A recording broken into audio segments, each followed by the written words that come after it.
Hi friends, ఎలా ఉన్నారు? So ఈ వీక్లో ఏం జరిగిందో చూసేద్దాం. సో ఈ వీక్లో మనం వీడియోస్ చేయలేదు కాబట్టి. సో Q1 అప్డేట్స్తో స్టాక్ మార్కెట్ బుల్ రథచక్రం తిప్పింది అని చెప్పచ్చు. అలాగే టీసీఎస్ యొక్క Q1 అప్డేట్స్ ఏంటో చూద్దాం. డివిడెండ్ కూడా అనౌన్స్ చేశారు. అలాగే టీసీఎస్ Q1తో ఐటీ స్టాక్స్లో ఉత్సాహమా, ఆ విషయాలు చూద్దాం.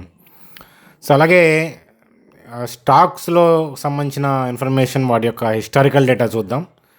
అక్కడ మెన్షన్ చేసిన న్యూజన్, జ్యోతి ల్యాబ్స్, నోసిల్, వీటి గురించి చూద్దాం. సో అలాగే యాజ్ యూజువల్గా బ్యాంక్ నిఫ్టీ చార్ట్స్ ఏం చేస్తున్నాయో చూసి సో ఈ వారంతో ఈ వీడియోని ముగిద్దాం. సో తదుపరి వీడియో అనేది సండే చూద్దాం అనమాట. సో కాబట్టి ఫోకస్గా జాగ్రత్తగా చూడండి. Enjoy the weekend. చూడండి, వీడియోలోకి వెళ్ళే ముందు ఒకసారి మన ఛానల్ వీడియోని లైక్ చేసుకోండి. సో కొత్త వాళ్ళు అయితే సబ్స్క్రైబ్ చేసుకొని పెట్టుకోండి, బెల్ ఐకాన్ క్లిక్ చేయండి. మీకు పనికి వస్తుంది వీడియో, అదే మీకు ఛానల్ పనికి వస్తుంది అనమాట. స్లోగా మీకు అర్థమవుతుంది అని చెప్తాను. చూడండి, ముందుగా మనం డిస్కస్ చేసుకోవాల్సిన అంశం ఏంటి అని అంటే టీసీఎస్. సో ఐటీ స్టాక్స్ ఈ వారు వల్ల, అలాగే ఏఐ ఫీర్ వల్ల, ఆర్టిఫిషియల్ ఇంటెలిజెన్స్ ఫీర్ వల్ల ఏంటంటే, సో దాదాపుగా ఏంటంటే దిగ్గజ కంపెనీలైన టీసీఎస్, ఇన్ఫోసిస్, హెచ్సిఎల్ అట్లాంటివి కూడా 50% కన్నా పైన డిస్కౌంట్ అయ్యి ట్రేడ్ అవుతూ ఉన్నాయి. సో ఇది మనందరికీ తెలిసిన విషయమే. సో అయితే ఏంటంటే Q1 అప్డేట్స్కి సంబంధించిన, అంటే Q1 ఎర్నింగ్స్ టీసీఎస్తో స్టార్ట్ అయింది, కానీ బిజినెస్ అప్డేట్స్ వస్తాయి కదా ముందుగా. ఇప్పుడు HDFC bank, axis bank, IDFC first bank, so ఇట్లాంటి కంపెనీలన్నీ కూడా బిజినెస్ అప్డేట్స్ ఇచ్చాయి. సో ఈ నిఫ్టీలో దిగ్గజ కంపెనీలు ఇప్పటిదాకా ఇచ్చిన బిజినెస్ అప్డేట్స్ చూస్తే పాజిటివ్గా ఉండటం అనేది ఒక్కసారిగా ఏంటంటే, ఆల్రెడీ మన మార్కెట్ వారు మాత్రమే రియాక్ట్ అవుతూ, వారు సర్దుమణుగుతుంది అని అంటే పాజిటివ్గా రియాక్ట్ అవుతూ ఉంది. క్రూడ్ను బేస్ చేసుకుని ట్రేడ్ అవుతున్న మార్కెట్ సో Q1 అప్డేట్స్తో ఏంటంటే ఆశాజనకంగా ఉంది అని చెప్పి మారింది అని కూడా చెప్పచ్చు. ఇంకా అలాగే టీసీఎస్ యొక్క Q1 అప్డేట్ చూస్తే, సో అవేమో బిజినెస్ అప్డేట్స్, ఇది యాక్చువల్గా రిజల్ట్స్. సో చూడండి, ప్రాఫిట్ స్లైట్గా డిక్లైన్ అయ్యింది, అది పెద్ద థింగ్ ఏం కాదు. రెవెన్యూ పెరిగింది చూడండి. సో ఎప్పుడైనా గుర్తుపెట్టుకోండి, రెవెన్యూ కన్సిస్టెంట్గా పెరుగుతూ ఉంటే ఇబ్బంది ఉండదు. అంటే ఒక క్వార్టర్తో కంపేర్ చేస్తే తగ్గింది అది కాదు మనం చూడాల్సింది. ఓవరాల్గా ఇయర్లీ పాయింట్ చూడండి. కంపెనీస్, అంటే మీరు ఏ కంపెనీ స్టడీ చేస్తున్నా ఇయర్లీ రెవెన్యూ కనుక కంపెనీ కనుక ప్రీవియస్ ఇయర్తో కంపేర్ చేస్తే పెరిగింది, కన్సిస్టెంట్గా రెవెన్యూస్ పెంచుకుంటూ వెళ్తుందనుకోండి, ఇబ్బంది ఉండదు ఆ కంపెనీతో. స్టాక్ అంటే ప్రైస్లో హెచ్చు తగ్గులు అంటారా, వస్తుంటాయి. ప్రాఫిట్ తగ్గినప్పుడు తగ్గుతూ ఉంటుంది, గ్లోబల్ క్యూస్ బాగున్నప్పుడు తగ్గుతూ ఉంటాయి. కానీ అవన్నీ కూడా మనం పెద్దగా కన్సిడర్ చేయాల్సిన అవసరం లేదు. ఈ విషయం గుర్తుపెట్టుకోండి.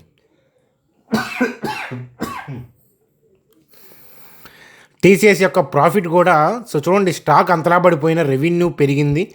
సో ప్రాఫిట్ చూడండి స్లైట్గా తగ్గడం, అది పెద్దగా నెగిటివ్ ఏం తీసుకోవద్దు స్టాక్ మార్కెట్.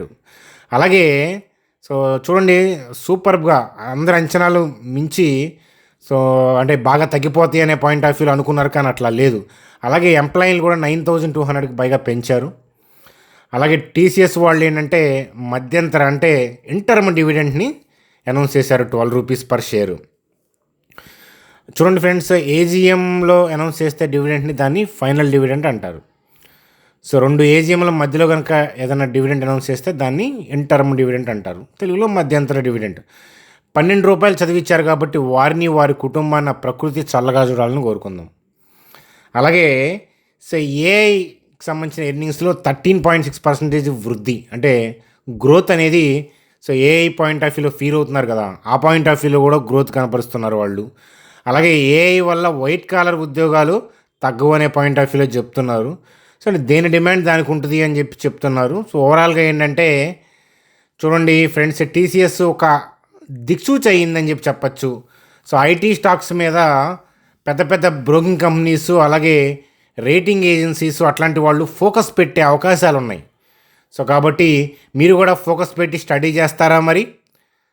సో అది చూడండి అని చెప్తాను. సో ఓవరాల్గా టీసీఎస్ వల్ల, అలాగే Q1కి సంబంధించిన మేజర్ కంపెనీస్ ఇప్పటిదాకా అనౌన్స్ చేసిన బిజినెస్ అప్డేట్స్ మంచిగా రావడంతో Q1 అప్డేట్స్ అనౌన్స్ చేసే కంపెనీలు, ఇప్పుడు టీసీఎస్ అనౌన్స్ చేసింది కదా, సో ఎర్నింగ్ సీజన్ స్టార్ట్ అయింది కాబట్టి ఇంకా రాబోయే దిగ్గజ కంపెనీలు కూడా వాటి యొక్క ఎర్నింగ్స్ కూడా మంచిగా ఉండే అవకాశాలు ఉన్నాయి. కాబట్టి మార్కెట్ కాస్త మళ్ళా ఊపందుకుంది. ఆల్రెడీ ఊపందుకున్న మార్కెట్ కాస్త ఈ వార్ మళ్ళీ అనగానే మళ్ళీ డ్రాప్ అవడం, క్రూడ్ ఆయిల్ పెరగంగానే మళ్ళీ ఏంటంటే ఊపందుకుంది అని చెప్పొచ్చు. ఫ్రెండ్స్, నిఫ్టీ యొక్క గమనం చూసే ముందు టీసీఎస్ యొక్క చూడండి, ఇక్కడ లాస్ట్ 2-3 మంత్స్ డేటా కనిపిస్తూ ఉంది. సో అది వారు వల్ల ఫీర్ వల్ల బాగా డ్రాప్స్ అనేవి కనిపిస్తూ ఉన్నాయి. సరే, రీసెంట్గానే మనం సో ఈ ఈ లోయర్ లెవెల్లో క్యాండిల్ పడిన విధానాన్ని బట్టి సో ఇన్స్టిట్యూషన్స్ యొక్క యాక్టివిటీ ఉందేమో అని చెప్పి మనం సస్పెక్ట్ చేసాము. సో అలాగే ఏంటంటే అలాగే ఈ ఎర్నింగ్ అప్డేట్తో ఏంటంటే అంటే ఈ వార్ అప్డేట్తో మళ్ళీ కొద్దిగా డిప్ అయినా సో ఎర్నింగ్ అప్డేట్తో ఏంటంటే మళ్ళీ సో హయ్యర్ లెవెల్లో గ్యాప్ అప్లో ఓపెన్ అయింది. సో కాబట్టి ఏంటంటే అలాగే ఏంటంటే మరి ఇదే ఏరియా నుంచి మళ్ళీ రికవర్ అవుతుందా లేదా అని అంటే చూడండి, అది మీరు జాగ్రత్తగా అబ్జర్వ్ చేయమని చెప్తాను ఫోకస్గా. ఇక్కడ మనం 2-3 మంత్స్ డేటా చూస్తాం. అయితే టీసీఎస్ లాంటి దిగ్గజ కంపెనీలు ఏంటంటే 56% పైగా డిస్కౌంట్ అవ్వటం అనేది చాలా అరుదు. హిస్టరీ చూడండి మీరు, చాలా అరుదు అనమాట. అలాగేంటంటే ఏఐ వల్ల కానీ ఇతరత్ర గ్లోబల్గా ఏదన్నా ఇష్యూస్ వస్తుంటే మంచి కంపెనీలు ఏంటంటే ఎట్లాంటి ఇష్యూస్ని గతంలో కూడా ఫేస్ చేసి సాల్వ్ చేసి ఉంటాయి.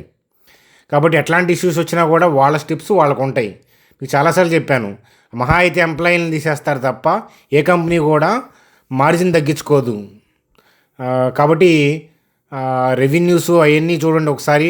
ప్రైస్ ఏంటంటే ఫీర్ వల్ల కూడా పడతాయి, కానీ బిజినెస్ అనేది ఫీర్ వల్ల పడదు కదా అది. సో చాలామంది ఇన్వెస్టర్లు అమ్ముకొని ఉంటారు భయపడి, రీటైలర్ ఇన్వెస్టర్స్. కానీ టీసీఎస్కి సంబంధించిన మెయిన్ వాటాదారులు ఎగిరిపోరు కదా, పారిపోరు కదా. సో అది మీరు ఇలాంటివి అబ్జర్వ్ చేయాలని చెప్తాను. టీసీఎస్ యొక్క last 2-3 months data, last 1 month data కూడా మీరు అబ్జర్వ్ చేయొచ్చు.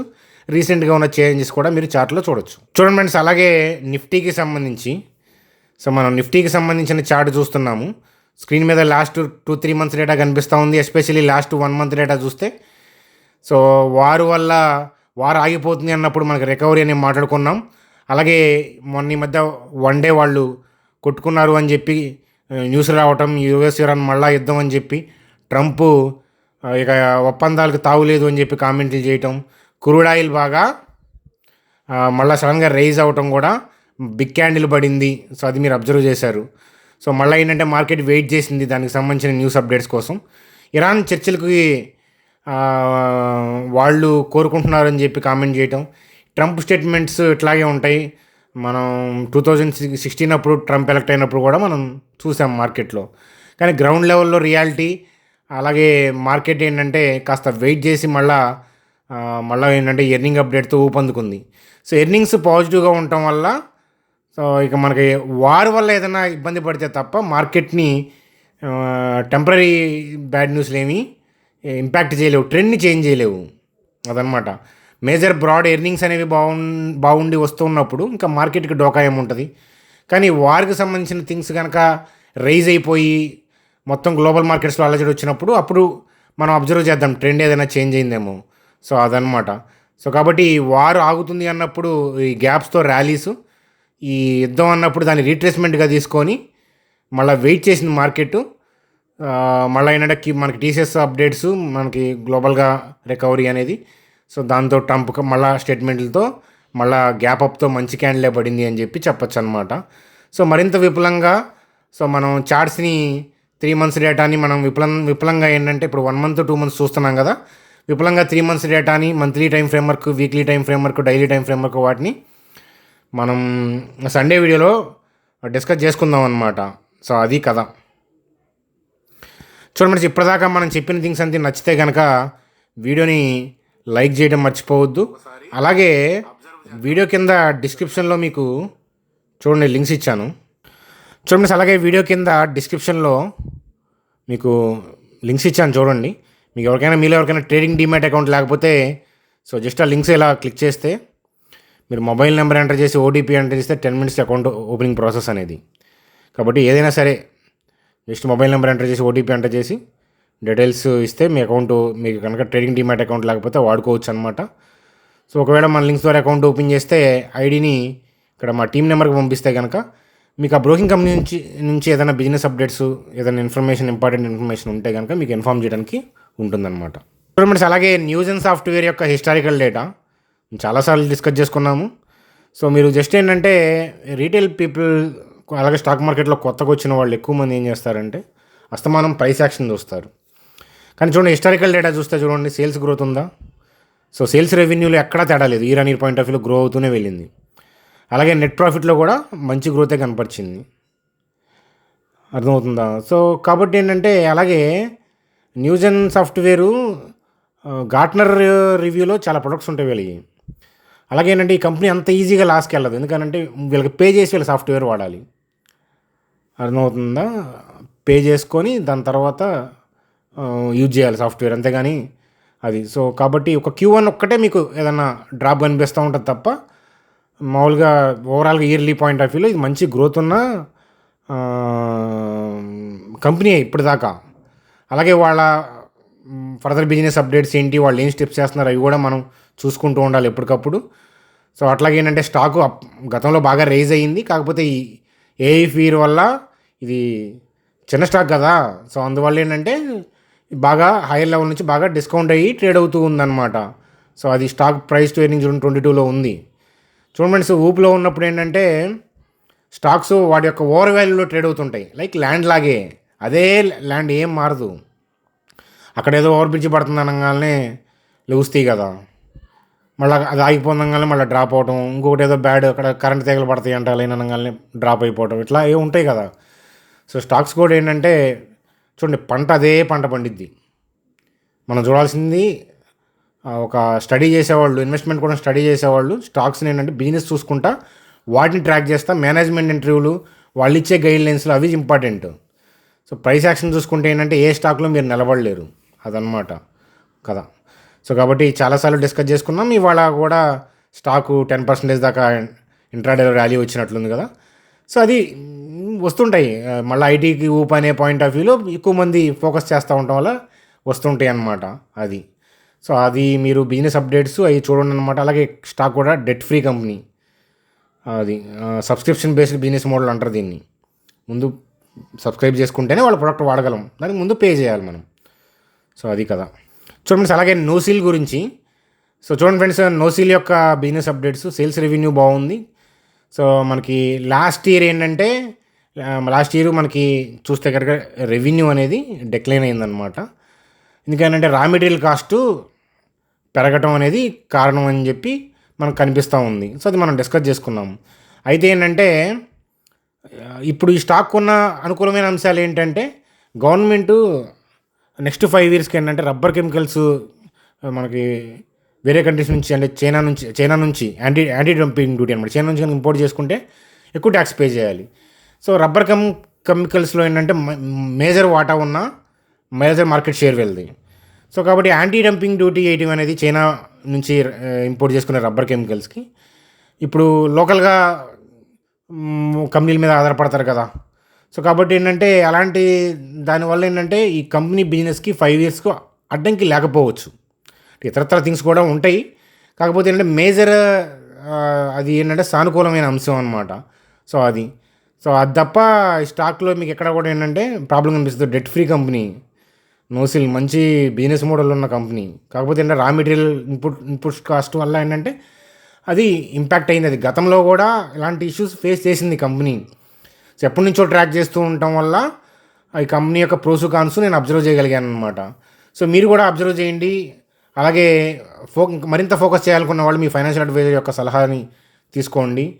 అలాగే కంపెనీకి సంబంధించిన మీట్ అనేది నెక్స్ట్ August 8th ఇప్పుడు జరగబోతుంది. సో దానికి సంబంధించిన అప్డేట్స్ వచ్చినప్పుడు కూడా మనం మళ్ళీ ఏంటంటే ఈ కంపెనీకి యొక్క సంబంధించిన థింగ్స్ స్టడీస్ మనం చేసుకుంటాం అనమాట.